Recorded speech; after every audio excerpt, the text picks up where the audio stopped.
Hello, my spooky darlings, and welcome to Streams and Screams, the YouTube-based series show thing in which I watch a movie somewhere online and I tell you about it because I liked it, and maybe you will watch it and like it too. Today I watched a little film called It Lives Inside, and this was written and directed by Bishal Dutta in what appears to be his directorial debut, feature film directorial debut. I really enjoyed this film. I thought it had a really great kind of Gen Z horror, but with kind of a little bit more going on behind the scenes, behind the screams, the streams and screams. Anyways, so in this film, it follows a young Indian American teenager who's struggling with her cultural identity, but she has a falling out with her former best friend. Two best friends are Samita, played by Suri, and Tamira, played by Mohana Krishnan. Basically, Samita has a bit of a falling out with her friend after she wants to kind of integrate a little bit more and assimilate a little bit more into American culture, and her friend Tamira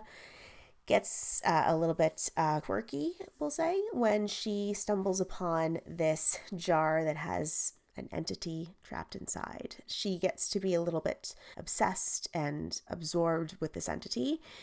Somehow, naturally, it breaks free. Chaos reigns. Everything goes a little bit topsy-turvy, and Tamira is in great danger, and Samita is kind of left to pick up the pieces and try and solve this mystery and save her if she can. So this film has a wonderful kind of mystery slash cultural identity slash mythology slash folklore built into it. I'm not sure how much of the folklore is actually culturally accurate, shall we say, but I'm always kind of fascinated by these different tales of folklore from cultures that I'm not entirely familiar with.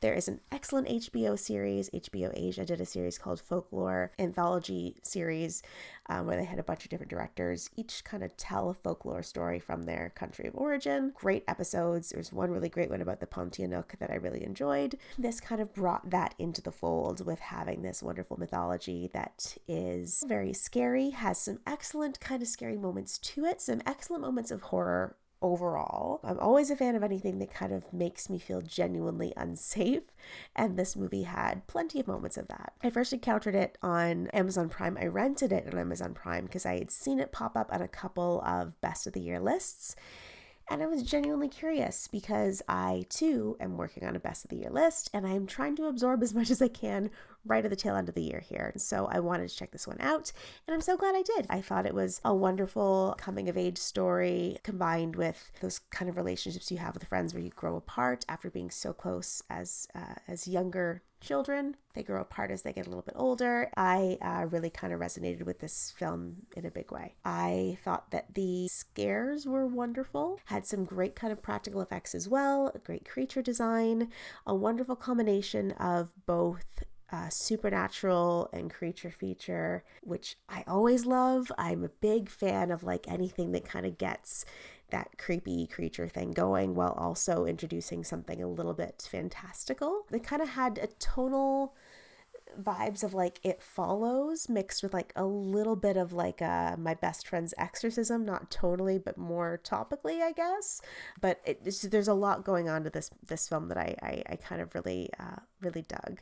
If you're looking for something that has some wonderful acting, because the cast is all phenomenal in this. The mother, who is Purna, played by Neeru Bajwa, might be one of my new favorite horror moms. She knocks it out of the park, even ever so briefly. She kind of comes in and in the final hour proves herself to be a pretty great character. Samita is wonderful. Suri playing this character, absolutely wonderful. She carries the whole film on her shoulders, and there's a lot of weight to carry because there's a lot going on in this movie. Some excellent cinematography, some great kind of production design to it as well. I love a good color wash. I also really love anytime that teenagers are portrayed in a horror film and they're not completely insufferable. I feel like it happens a lot that they are insufferable, so it's great to see teenagers played not just as kind of like horny jerks, but actually like three-dimensional people who have cares and thoughts and concerns, challenges that they're working their way through on a day-to-day basis. I also thought this film did a really great job of integrating that concept of assimilation while also retaining a cultural identity.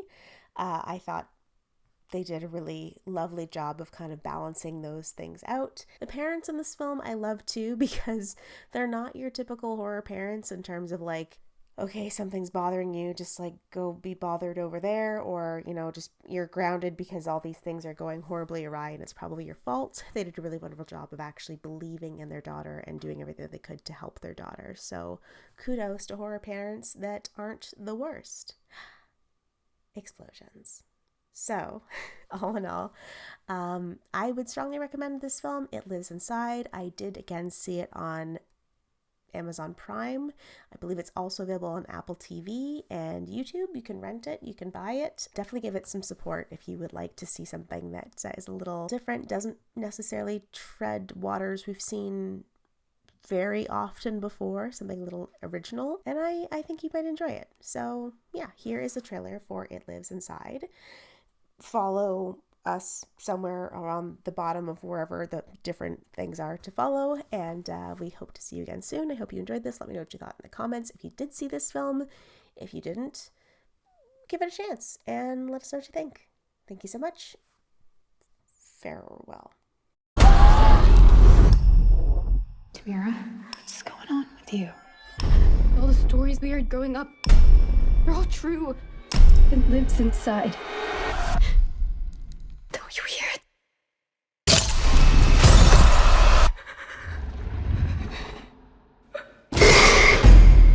What is the Pishash, Mom? The Pishash doesn't kill you right away. It feeds on you slowly. And when it's ready, it eats your soul. What do we do? We must make an offering. Om Neeru Shanti. Om Neeru Shanti. Om Neeru Shanti.